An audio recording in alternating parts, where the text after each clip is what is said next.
Have you ever seen an advert on YouTube and it says, the one thing you need to do is this, and you found yourself clicking on it? The thumbnail says to you, don't do this, do that, and you're so intrigued that you'll click on it. This kind of clickbait works, and it works for a reason. It works because human nature is to look for the quick fix, the solution. What do I need to do for me to get the outcome and the result I'm after in the least amount of moves, trouble or friction? So human nature is always going to look for that quick fix. What's my process? What's my strategy? What do I need to do? And how do I get there as quick as possible? What we're going to talk about today is how that flies in the face of high performance and how it probably costs you your performance. Dave's a high-performance sports mind coach, helping athletes, coaches, parents and crew do it smarter in their sport. Any sport, any continent, if you want to learn what it takes to turn athletes into champions, then buckle up your boots, strap on your helmet and take a deep breath as we dive into another episode of Brain in the Game, as we unpack the mental strategies to perform smarter in and out of the arena. Slide, please. So why do I want to talk about the silver bullet, the quick fix, the one thing that you need to do, and why that's so dangerous for high performance? I had an athlete contact me over the weekend. I was conducting a lecture and there was a multitude of us specialists, each of us dealing with different aspects of performance. Dietitians, physiologists, biomechanics, psychologists, you name it, we was all in a room together. And an athlete came up to me and said to me, I've been here all weekend and I'm really confused. And I'm confused because that person says the one thing I need to do for my performance to be better is this. And then there's another expert that's turned around and said to me, no, you need to be doing this. This is the one thing you need to do and everything's going to be fantastic for you. And I've had this all weekend. The reality is, particularly in high performance, there is no such thing as the silver bullet, the one thing. If it was the one thing, don't you think everyone would be doing it? One of the biggest challenges when you talk to anybody about high performance is they think high performance is about the result. They think high performance is about winning. Now, anybody involved in high performance are probably highly competitive too. So we like to win. We like to be the best. We like our process, our team, our individuals and ourselves to be known as the best. But that's not high performance. That's part of our characteristics, but that's not high performance. High performance is about a process to get the outcome, not just the outcome. When you talk about high performance, don't think results, think process, think systems, think collaboration. What makes high performance is that every pillar that goes into making an athlete needs to be of that top tier standard. So that could be the physiology.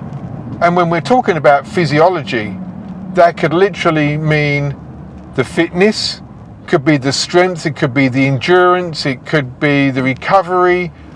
All of these things are relevant, but they all come under physical development. Physical development is the umbrella, but there's pillars to each of them. It could be technical. Now, it could be a technique on takeoff. It could be the technique for consistency to put in the routines together. It could be the technique of landings. It could be the technique of creating rotation. Again, the umbrella is technique, but it comes down to a multitude of different things. And the same goes for mental performance. When we're talking about mental performance, then there's a mental framework. That's how do you perform? What makes you uniquely you? How do you get up and consistently perform that skill, that routine under pressure? There's cognitive capacity, that's decision making. How well do you handle the unpredictable, the things that don't work? How do you recover in that moment to do it better? All of these things can be relevant. But there's another component to this too, which is emotional resilience. How emotionally resilient are you when things aren't the same or things are not going the right way? Are you emotionally resilient enough to go, let's take a step back, let's use that mental cognitive capacity that I have to come up with a different plan in the moment? Or do I know how to follow my mental framework when everything going around me is gone to pop? So under mental performance or performance psychology, which is the umbrella, there's a multitude of different pillars. So if I turn around and said to you, the only one thing that you need to do to be the best athlete in the world is to be consistent, then that's not true. Consistency is a major pillar. I think one of the most important pillars.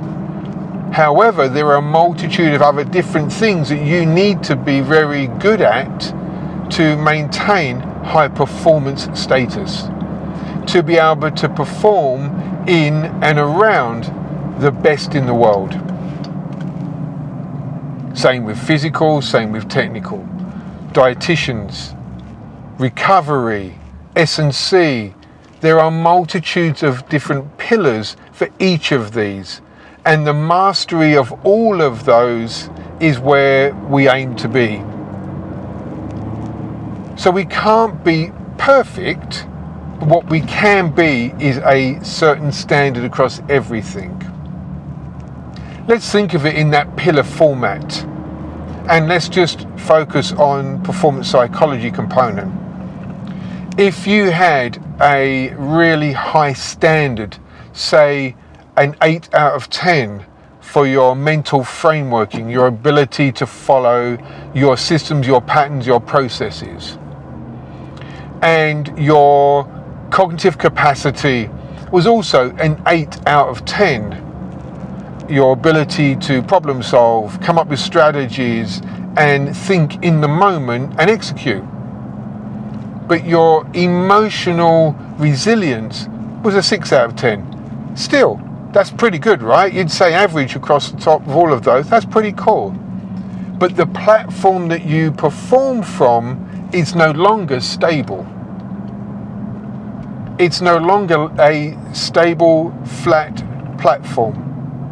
So when you go to execute, there's potential that your emotional dip could have you compromised in performance. Now, you extrapolate that out across the physical, the technical, the recovery, the psychological, and it can end up looking really unstable if certain areas are not all up to the same capacity. When this athlete was talking to me and I explained these pillar formats to them, and I said to them that when they were talking to the nutritionist, for argument's sake, and they said your one thing you need to do is to focus on this, they might have been right in the capacity of all of the nutritional pillars they were talking about. Not to replace them, what you're doing with that one thing, but to complement what you're doing with that next thing. We can look at all the different columns here, from our technical to our physical, to our psychological, to our nutritional, to our health and well-being. All of these things have a component and a part to play as a whole in the development of you as an athlete. So when the athlete was listening to me and we unpacked it in this bigger picture format, we then reassessed all the pieces of data that the specialists had given them, and we put them into context with, okay, so that piece of data from the S&C comparatively to the other things that you do in your strength and conditioning protocol, will that make a difference? And he's gone, yeah. Now when I measure them against everything else, it makes sense. It makes sense that there's not one silver bullet, there's not one thing to do. Let's go back a second to those thumbnails that you see on social media, that clickbait. The reason it works is because it is absolutely stellar marketing. It feeds our fears. It feeds our FOMO, fear of missing out. It feeds that what's the quickest way for me to get the thing that's most important to me. From a marketing perspective, that's why we're vulnerable to it. That's why sometimes we can over-emphasize looking for that one thing, but it's definitely going to leave us short somewhere else. Have you ever heard that saying, robbing Peter to pay Paul? It's an old English saying, and it means if I take from you to fill a gap over here, what often happens is the gap just moves from over there to you. And that's nowhere more relevant than in high performance. Robbing Peter to pay Paul, as the saying goes, is only going to create a gap somewhere else that you're then going to have to reallocate your focus to. Those of you who have listened to me before know I talk about focal currency. Where are you investing your focus? If your focus is being invested in one area, the likelihood is you're neglecting somewhere else. And if you're neglecting somewhere else in high performance, then you will be vulnerable. You will find that will make you destabilized. So when we're thinking about that one thing, that one skill, that one technique, that one focus, it's not really a realistic option in high performance. What's a more healthier focus is for you to think about, how do I get every single component to the same standard, the same optimization? So when you're thinking about your recovery, think holistically. What is the best version of a holistic recovery plan? When you're thinking about technical, what's the best technical approach to my performance across every different capacity? And when you're thinking about performance psychology, think about your mental frameworking. Think about your cognitive capacity to problem solve, to deal with things, to come up with things. And even think about your mental and emotional resilience.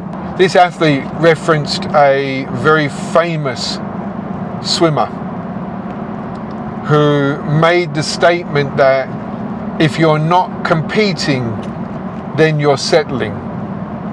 And I don't necessarily agree with that. Structure, approach, strategy, mental frameworking to build consistency, I think is the platform to perform from. Because when you do need to dig a bit deeper, when you do need to go that extra mile to get that result, to compete, to push the boundaries, you're doing it from a really stable, reliable and replicable platform. Stepping outside the norm should be just stepping outside of what you trust, what you can rely on. Because then you're going to get the outcomes that you're looking for. You're going to be able to reach a little bit further, push a bit harder, because you've got that confidence and that self-belief that your base is stable. So I believe that you've got to have that dogged approach. You've got to be highly competitive. You've got to be able to go above and beyond what your normal is. But you've also got to trust that. And the way you trust that is to do it from a stable, reliable platform, your pillars. We went back into training and I asked this athlete to re-evaluate the information that they'd received from the specialists and look at it through the filter of refining what they already did rather than replacing what they had been doing. At the end of the training session, we sat and we debriefed, and I said to them, where are they now compared to when they started that training session? And across all different areas, they'd either seen an improvement or had a better mental approach to what to do to improve it. So that's a pretty good win. That's a pretty good collection of all of that data to give them the outcome that they were after. Now, will that solve all that athlete's problems? Probably not. Does that mean that every single piece of information that those specialists gave them was the best piece of information for that athlete at that time? Probably not. Because in order for that to work, there's a few things that has to happen first. The athlete needs to know each of those pillars, each of those lanes that they're working in, and how to optimize each of those, what those ratings are for each of those. So again, if we look at the psychology, what is their mental frameworking out of 10? Is that sitting at an 8 out of 10? Excellent. What do they need to do to make that a 9? If they're looking at that cognitive capacity, that decision making, problem solving, and that's an 8 out of 10, what do they need to do? What do they need to focus on to make that a 9? And if their mental stability and resilience is a 6, how do they bring that up? What's the information that they need to make that better? Then they can ask very, very specific targeted questions of those specialists. Hey, my mental frameworking, Dave, is an 8 out of 10. What I need to do to make that a 9 out of 10 is build more consistency in that. How do I do that? And my responses are going to be way more targeted and bespoke for that athlete. It is a collaboration. And if we go one step deeper to that, you want to have the coaches, the assistant coaches, the strength and conditioning coaches, the dietitians, the psychologists, the doctors, the recovery specialists, everybody sitting in a room with that athlete collaborating. That is the best return on the focus of all of those specialists and that athlete. There are a number of really high performing programs that do that, and we see the best results for that athlete most consistently and most timely. So whose responsibility is that? Ultimately, it lies with the athlete. The better the athlete knows where they are, where they're going, and what they need to do to get there, and the questions they need to ask, the better that athlete is going to get the information that they need to be able to progress. There also needs to be, if I'm honest, a little less ego in the specialist, including the coaches, because every single specialist and coach, and I put them in the same category, needs each other for that athlete to be successful. Doesn't matter how mentally strong they are, if they're not physically capable, they can't do it. It doesn't matter how physically strong and capable they are, but if technically they don't know what they're doing, they can't do it. If they can't perform under pressure, then they can't do it. So the reality is, a high-performing athlete and a high-performing program is the ultimate collaboration without egos. When we have an environment like that, we have a strong, replicable, and stable environment where a whole bunch of athletes are going to come out of that. So it will be a high performance stable. Hope you got a lot from this off the cuff podcast. It's a really important filter to look at performance through.